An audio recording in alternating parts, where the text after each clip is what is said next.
Di awal abad ke-20, Palestina adalah tanah yang beragam. Tempat ini adalah rumah bagi campuran Muslim, Kristen, dan Yahudi yang hidup berdampingan. Kebanyakan orang tinggal di daerah pedesaan. Mereka bertani. Yerusalem memiliki makna religius yang mendalam. Kota ini suci bagi orang Yahudi, Kristen, dan Muslim. Kekaisaran Ottoman memerintah Palestina selama berabad-abad.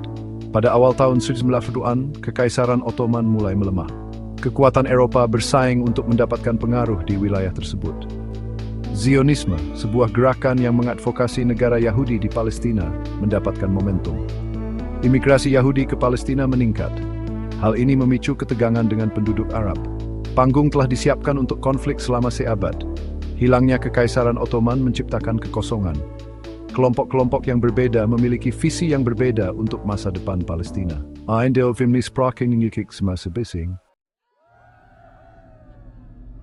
Setelah Perang Dunia Pertama, Britania Raya mendapatkan kendali atas Palestina.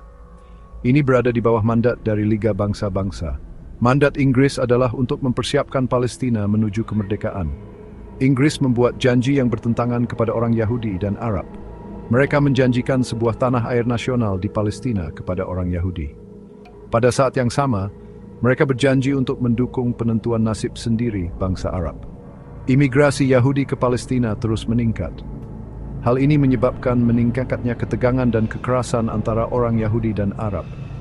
Inggris kesulitan menyeimbangkan klaim-klaim yang saling bertentangan ini. Kebijakan mereka seringkali memicu kebencian di kedua belah pihak. Situasi menjadi semakin tidak dapat dipertahankan.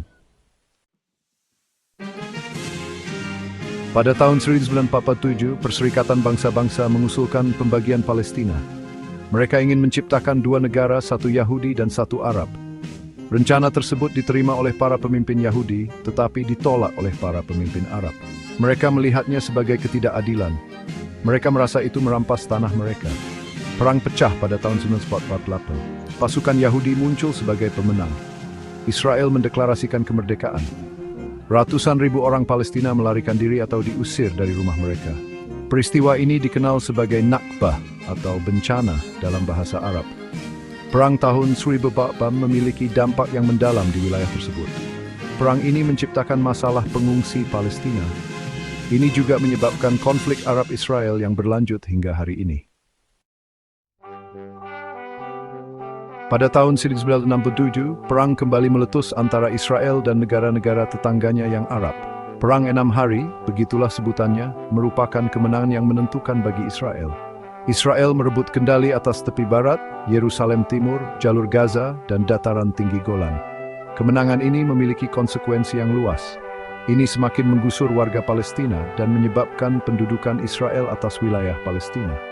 Pendudukan menjadi isu kunci dalam konflik tersebut.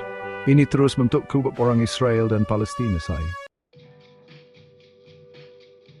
Bagian 5. Dari Camp David hingga Intifada kedua, upaya perdamaian dan konflik yang kembali memanas. Akhir abad ke-20 menyaksikan perpaduan antara upaya perdamaian dan kekerasan yang kembali terjadi. Perjanjian Camp David pada tahun 1978 menawarkan secercah harapan.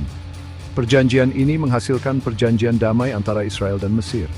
Namun, masalah Palestina tetap tidak terselesaikan. Intifada pertama, sebuah pemberontakan Palestina, meletus pada tahun 1987. Ini menyoroti keinginan rakyat Palestina untuk menentukan nasib sendiri.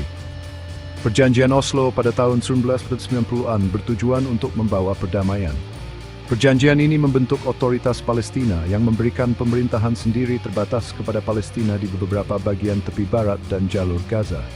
Namun, proses perdamaian terhenti. Intifada kedua yang ditandai dengan kekerasan dan pertumpahan darah dimulai terbaim bertante. Bagian 6, jalur Gaza, siklus kekerasan dan krisis kemanusiaan.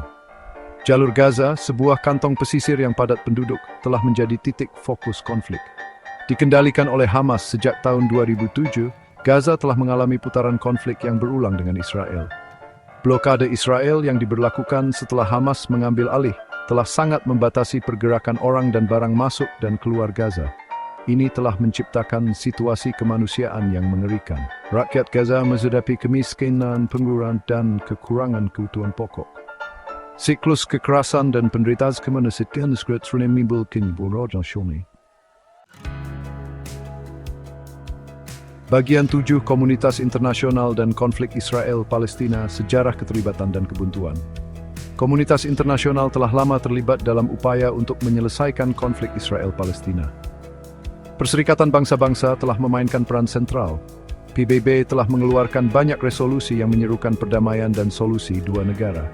Namun, upaya-upaya ini seringkali menemui hambatan. Kedua belah pihak menuduh komunitas internasional bias. Kurangnya kemajuan telah menyebabkan frustrasi dan kekecewaan. Terlepas dari tantangan ini, komunitas internasional tetap terlibat. Komunitas internasional terus memberikan bantuan kemanusiaan dan dukungan diplomatik. Bagian 8, Perang Gaza 2024, titik balik. Perang Gaza 2024 merupakan eskalasi yang signifikan dalam konflik tersebut. Dipicu oleh serangan Hamas terhadap Israel, perang tersebut mengakibatkan hilangnya nyawa yang menghancurkan dan kerusakan yang meluas di Gaza. Konflik tersebut menuai kecaman internasional. Banyak yang menyerukan diakhirinya kekerasan dan kembali ke meja perundingan. Perang tersebut juga menyoroti penderitaan warga sipil di kedua belah pihak. Perang tahun 2024 menggarisbawahi kebutuhan mendesak akan solusi yang adil dan langgeng untuk konflik tersebut. Pertanyaannya tetap, apakah ini akan menjadi katalis untuk perubahan yang berarti atau semakin memperkuat perpecahan yang ada? Bagian 9, Melihat ke depan, jalan menuju perdamaian dan rekonsiliasi. Konflik Israel-Palestina adalah salah satu konflik yang paling abadi dan kompleks di dunia. Menemukan jalan menuju perdamaian dan rekonsiliasi tetap menjadi tantangan yang menakutkan. Solusi yang adil dan langgeng membutuhkan penyelesaian isu-isu inti konflik. Ini termasuk status Yerusalem, hak kembali bagi para pengungsi Palestina, masalah keamanan, dan masa depan permukiman Israel di tepi barat. Mencapai perdamaian yang berkelanjutan akan membutuhkan kedua belah pihak untuk membuat pilihan-pilihan sulit. Ini juga akan membutuhkan dukungan dan keterlibatan komunitas internasional. Biaya manusia dari konflik ini tak terukur.